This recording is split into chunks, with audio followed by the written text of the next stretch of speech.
Je sais pas si vous allez voir pendant la vidéo, je me suis éclaté la main hier. Voilà, c'est très peu esthétique, mais que voulez-vous, c'est la vie. Hey hey hey!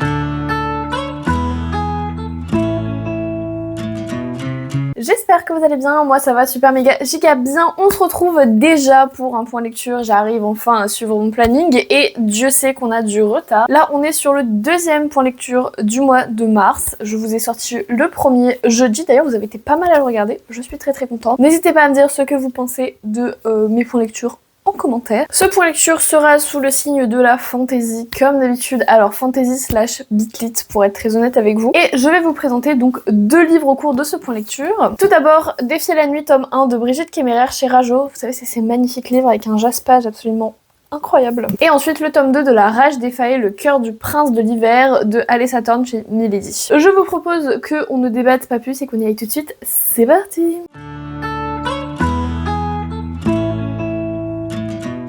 J'ai les cheveux hyper propres et ils sont hyper volatiles, du coup j'ai envie de faire ça toute la vidéo. On commence avec Défier la nuit. Alors celui-là vous l'avez vu passer en pile à lire à peu près tous les mois, étant donné que j'ai dû le commencer au mois d'octobre et je l'ai fini au mois de mars. Mais en fait j'ai eu beaucoup de mal à rentrer au tout début de l'histoire et ensuite une fois que ça s'est enchaîné, ça s'est vraiment enchaîné et donc ça allait beaucoup mieux. Bref, pour vous résumer un petit peu, nous sommes dans un royaume qui est touché par une mystérieuse maladie qui s'appelle, j'ai oublié, elle n'a pas de nom précis, ça s'appelle juste la fièvre. Et en gros, pour soigner cette fièvre, ils utilisent des fleurs de lune. J'ai du mal aujourd'hui, hein. Ça fait longtemps que je l'ai lu, pour ma défense. Pour soigner cette fièvre, ils doivent utiliser de la fleur de lune. Or, la fleur de lune est vivement réglementée en fait par le pouvoir royal. Et il faut payer pour obtenir la fleur de lune. Et nous allons suivre donc Tessa. Tessa fait partie d'une espèce d'armée de rebelles qui en fait se charge d'aller voler dans le secteur royal de la fleur de lune pour le distribuer au peuple. Elle est accompagnée d'un homme dont elle ne connaît pas l'identité mais dont elle est tombée follement amoureuse qui s'appelle Wes. Ils se font attraper, c'est la pendaison, la mort assurée, etc. Et d'un autre côté nous allons suivre Korik. Korik est le prince de ce fameux royaume. Et on va se rendre compte en fait en étant des deux côtés de la pièce, entre guillemets, que c'est pas aussi simple que ça et que le pouvoir royal ne retient pas les fleurs de lune par pure volonté de tuer la population, mais qu'il y a beaucoup plus d'enjeux derrière qu'ils soient politiques ou financiers. Et donc c'est hyper intéressant parce qu'on est sur un point de vue alterné et en plus de ça, ils vont finir par se rencontrer. Alors je ne vous en parle pas plus parce que la rencontre est à la fois très incongrue et en même temps il y a un putain de plot twist qui m'a laissé sur le cul, mais d'une force. Et Dieu sait que je suis habituée au plot twist, je veux dire je lis du Morgane Moncomble. Partie de là, bon voilà. Mais là c'est vrai que je ne m'y attendais mais absolument pas et à aucun moment je ne m'en suis doutée. Alors je ne saurais dire si c'est parce que j'étais pas assez attentive ou si juste c'était super bien fait. En tout cas, je ne m'y suis pas attendue, c'est la seule chose qu'on doit retenir pour l'instant. Du coup voilà, Korik et Tessa vont devoir un petit peu collaborer en quelque sorte et Tessa va comprendre que Korik n'est pas forcément la mauvaise personne et Korik va comprendre aussi les enjeux de Tessa, enfin voilà, il va y avoir vraiment cette espèce de rencontre des deux mondes qui va nous créer l'histoire derrière, pardon. J'ai beaucoup aimé ma lecture, comme je vous l'ai dit, j'ai eu du mal à rentrer au début. Je ne sais pas si c'est parce que j'ai eu du mal à rentrer ou que j'ai enchaîné les pannes de lecture qui ont fait que je reprenais un 100 pages, un tel mois, 100 pages, un autre mois, 100 pages. Je pense que c'est plutôt un ensemble de facteurs très différents les uns des autres. J'ai vraiment beaucoup aimé ce livre. Tout d'abord, on va commencer par l'univers. On est sur une fantasy parce que clairement, on ne sait pas si la fièvre dont on nous parle a une origine magique ou non. En fait, on n'en sait pas grand-chose parce que même les personnages ne sont au courant de rien. On n'est pas sur un narrateur omniscient ni une troisième personne, on est sur une première personne. Les deux narrateurs que sont Tessa et Korik essayent de nous expliquer ce qu'est la fièvre et qu'est-ce qui va se passer, etc. Mais même eux n'ont aucune information, donc c'était quand même assez flou. Après, c'est un tome 1, donc il faut pas oublier qu'il va y avoir peut-être plus d'informations par la suite. On comprend quand même que Tessa, il se passe des choses en fait avec Tessa. On comprend pas trop si c'est de la magie ou simplement une très bonne connaissance des plantes. Mais Tessa, elle est assez forte en fait pour mixer les plantes. Son père était... pas arboriste, comment on dit? Apothicaire, enfin voilà, en gros il a été chargé de concocter des potions de guérison, ce genre de choses. Et on se rend compte qu'il y a un petit truc avec Tessa qui nous est pas forcément expliqué dans le roman, mais voilà. On sent qu'il y a une petite cordelette à tirer pour la suite de la saga. À part ça, l'univers est très politique. En fait, le roi, qui est le frère de Korik, Korik n'est que le prince. Le roi et le prince, comment il s'appelle? Aristan? C'est qui? Kiroko. Ah oui, je m'en souviens. J'avais le bon nom. Donc Aristan et Korik, en fait, ils sont... donc ils dirigent Pandala, je crois que ça s'appelle. Je sais plus. Kandala, voilà, il y a un K. Et en fait, Kandala est divisé en provinces, et les provinces sont dirigées par des gouverneurs. Et donc les gouverneurs ont tendance à s'opposer au roi ou au prince, ou au contraire aller dans leur sens. Et puis il y a aussi une histoire au milieu de potentielles trahisons.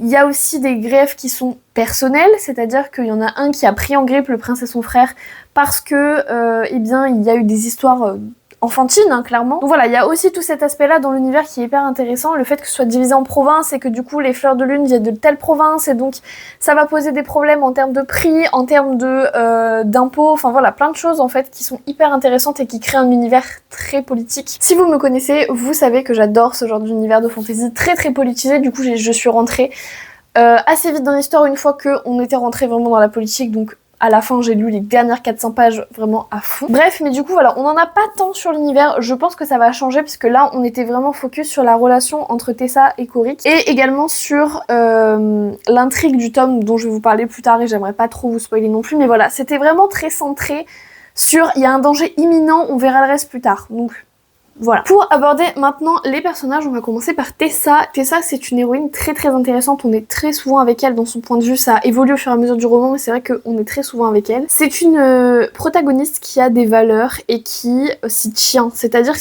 c'est même pas qu'elle s'y tient, pardon, c'est vraiment que pour elle, les valeurs, ce qu'elle est intrinsèquement, c'est tout. Elle n'hésite pas à faire respecter ses valeurs humaines, elle est profondément humaine, c'était incroyable à voir, c'est d'ailleurs pour ça qu'elle s'est engagée dans cette espèce de résistance. Mais ses valeurs passent au-dessus de ses sentiments. Même avec ça, elle a quand même cette espèce d'empathie qui, je pense, est clairement intrinsèque à son métier qui est herboriste, enfin apothicaire, etc., qui lui vient de son père. Elle est foncièrement bonne en fait pour le commun des mortels, enfin pas pour le commun des mortels, mais je pense que vous comprenez ce que je veux dire. Elle est forcément empathique, c'est-à-dire qu'elle va toujours voir le bon en chacun et elle ne va pas sous prétexte de valeur, jugée trop hâtivement, pardon. Donc elle est à la fois très fidèle à ce qu'elle est, mais à la fois elle sait aussi s'adapter et elle est assez sentimentale, mais en même temps elle sait garder la tête froide, enfin vraiment, et elle est très elle convainc très très bien.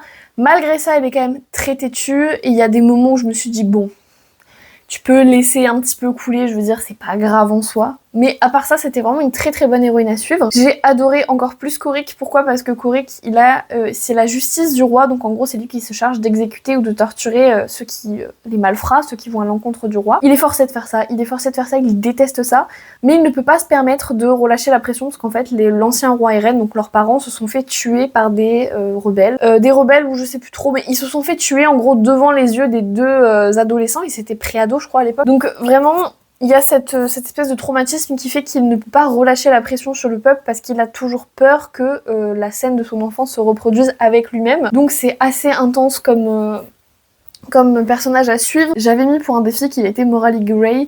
Je suis pas sûre qu'il soit réellement morally grey. Je pense plutôt qu'il se laisse paraître comme quoi il a pas beaucoup de morale juste pour faire peur. En fait, on découvre déjà quelqu'un qui tient énormément à son frère, sachant que son frère est malade. Aristan a attrapé la fièvre. Il survit uniquement parce qu'il est fortuné et qu'il peut se permettre de payer le traitement. Mais voilà, son frère est fragile, est malade. Il y tient profondément, il ne veut pas le décevoir et ça donne lieu à des scènes dans le roman où en fait les deux comprennent très mal l'autre et donc du coup ça crée un peu des...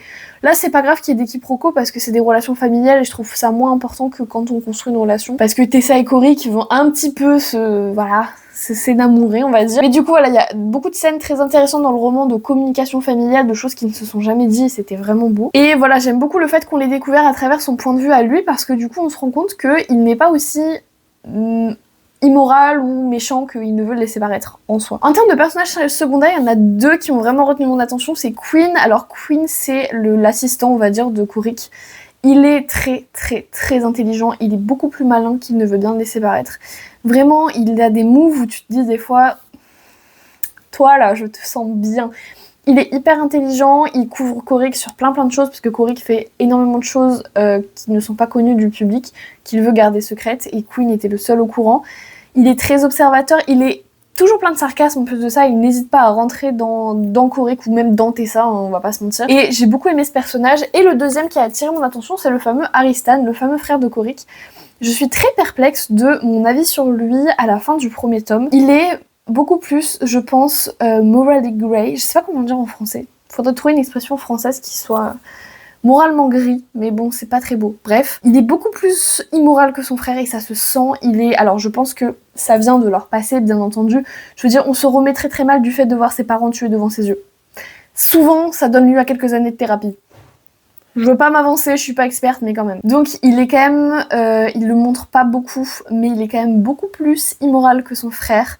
Et c'est son frère qui doit endosser le rôle immoral juste parce qu'il est le prince, alors qu'on se rend compte que Aristan, il est un petit peu sans cœur et un petit peu froid sur les bords. Je pense qu'on va réussir à tirer un petit fil après, mais ce sera vraiment après. Concernant l'intrigue, je vous en ai déjà un petit peu parlé à travers l'univers, on est vraiment sur une intrigue politique, on veut endiguer la fièvre, il y a une espèce de rébellion qui commence à monter, dont faisait partie Tessa et Wes, hein, du coup, mais il y a cette espèce de rébellion que le pouvoir royal veut contrer. Et au milieu, vous avez un personnage, le fameux, qui est en conflit avec le prince et le roi, c'est un gouverneur, mais qui est en conflit avec le prince et le roi pour des enfantillages, Alistair, qui vient littéralement foutre la merde dans l'intégralité du roman. C'était très savoureux parce que c'est clairement lui qui fout toute la merde. Pareil, le plot twist que j'ai pas vu venir depuis très longtemps, ça m'a tenu en haleine tout le roman, en mode comment est-ce que l'autrice va l'expliquer, et c'était super bien fait, vraiment, c'était incroyable. Voilà, c'était très politique en fait, vous avez à la fois la fièvre, à la fois la rébellion.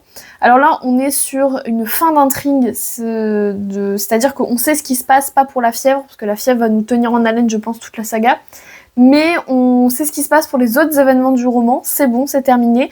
Il va se passer d'autres choses dans le tome 2, j'ai hâte de voir ça, mais du coup pour l'intrigue, je vais pas vous en parler énormément parce que c'est beaucoup de révélations, de plot twists, de suspense. Je peux pas non plus tout vous dire, ce serait malheureusement dommage, juste retenez que c'est une très bonne saga de romantasy young adulte et que je vais certainement la continuer. On continue avec le tome 2 de La Rage des Fae, Le cœur du prince de l'hiver chez Milady de Alessa Thorne. Je vous avais parlé du tome 1 il y a pas si longtemps, au mois de décembre. Dans le tome 1, nous suivions l'histoire de Elise et de Kian, je crois qu'il s'appelle. En gros, les Fae réussissaient à trouver une brèche temporelle pour revenir dans notre monde, parce qu'ils l'ont été il y a très longtemps, mais ils ont été enfermés dans une dimension temporelle. Et nous avions suivi Elise, qui était une humaine, qui était la seule à résister au pouvoir des Fae, qui était en fait la compagne du prince de sang. Et ici, nous allons suivre donc le frère de Kian, qui s'appelle, j'oublie tout le temps son nom, Bane, qui est le prince de glace. En gros, on va suivre l'histoire de 3 frères et les 3 frères ont une malédiction. Kian, c'était une malédiction de sang, c'est-à-dire que ses cheveux devenaient intégralement rouges jusqu'à la pointe et à la pointe il était mort, mais grâce à Elise, il arrive à contrer la malédiction. Ici, Bane, son cœur est en train de devenir un cœur de glace. Elise va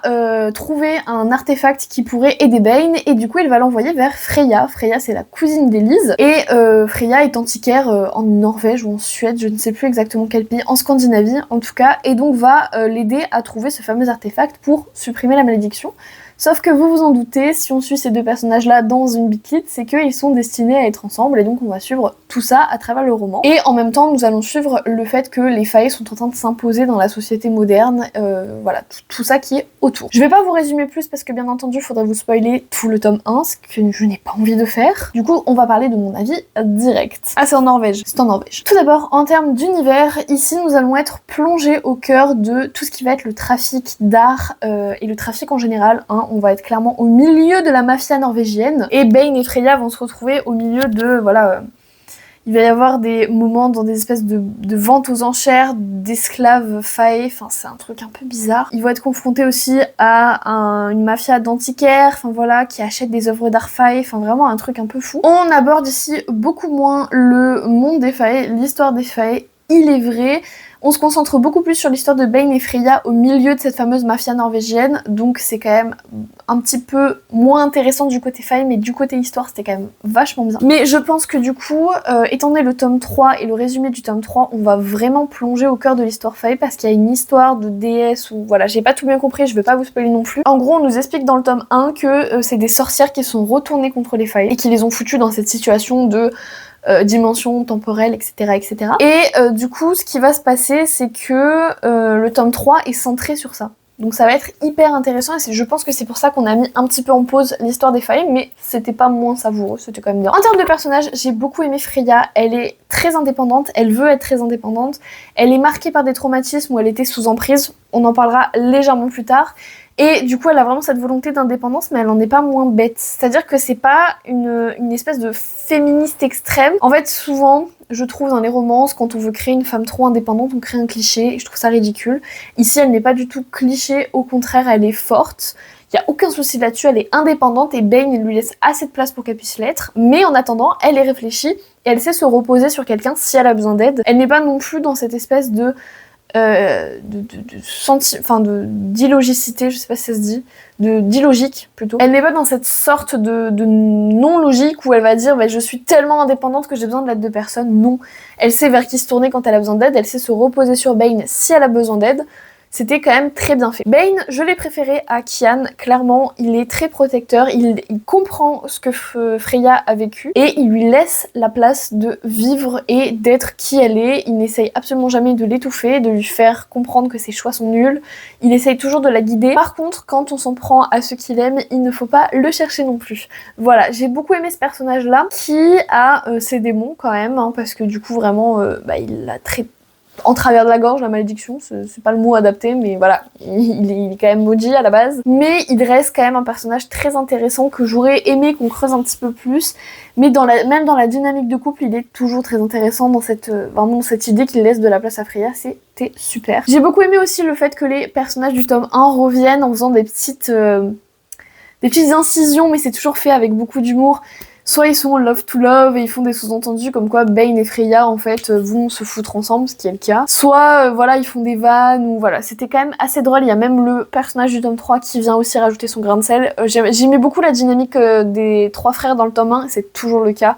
C'est vraiment fait avec humour et ça apporte une petite touche légère, c'est vraiment sympa. Après, il n'y a pas tant d'autres personnages secondaires que ça, on est vraiment dans une espèce de huis clos entre Freya, Bane et leurs ennemis. On va en reparler un petit peu après, du coup voilà, il n'y a pas tant de personnages que ça, mais c'est plus savoureux parce que vraiment, on a l'impression d'être enserré avec eux dans ce monde très sombre, un peu débauche, luxure, etc. Donc c'était quand même vachement intéressant. En termes d'intrigue, on va aborder, comme je l'ai dit tout à l'heure, l'emprise et les relations toxiques. L'ex de Freya, qui est leur ennemi, c'est ce fameux mec qui est dans la mafia, en fait avait la main totale sur Freya. Il a essayé de la détruire, il l'a trompée, il l'a larguée comme une vieille merde, il a essayé de lui prendre l'intégralité de ses clients, elle doit encore rembourser ses dettes à lui, et il essaye encore de la détruire, surtout quand il voit qu'elle est avec un faillé désormais, et que il a un espèce de haine envers les faillés qui s'exprime de manière assez glauque au final, et un petit peu pathétique aussi en un sens. Donc tout ce qui va être sur l'emprise et les mécanismes qui permettent d'arriver à l'emprise et comment on s'en sort,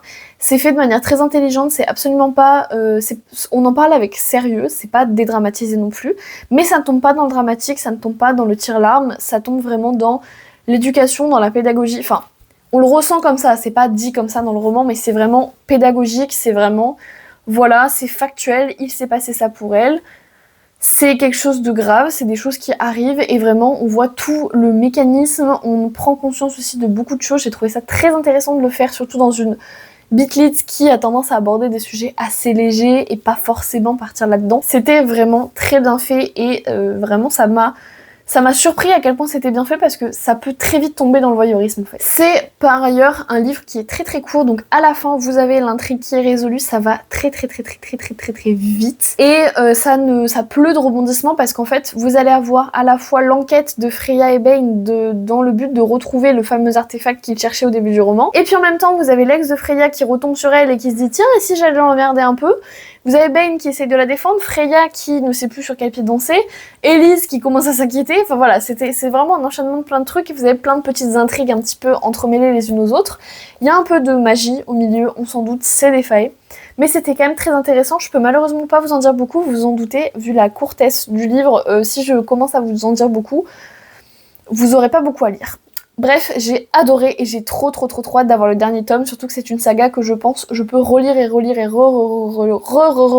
Déjà parce que j'ai une mémoire de merde et parce que j'adore cette saga, elle est vraiment bien. Et bien écoutez, sur ce, c'est la fin de cette vidéo. J'espère qu'elle vous aura plu, qu'elle sera légèrement plus claire que celle de jeudi, parce que même mon mec m'a appelé, m'a dit... J'ai pas compris en fait ce que tu racontais sur les 5 dernières minutes, mais ça lui a quand même donné envie de lire le livre, du coup je pense que vous allez bientôt avoir des nouveaux contenus pas très loin. Moi je vous dis à très bientôt, je vous souhaite bons cours, bons examens, bonne attente de résultats d'examen, bon travail, bonnes vacances, bonne plage, bonne rivière, voilà, tout ce que vous voulez, surtout de très bonnes lectures et je vous fais plein de bisous. Ciao!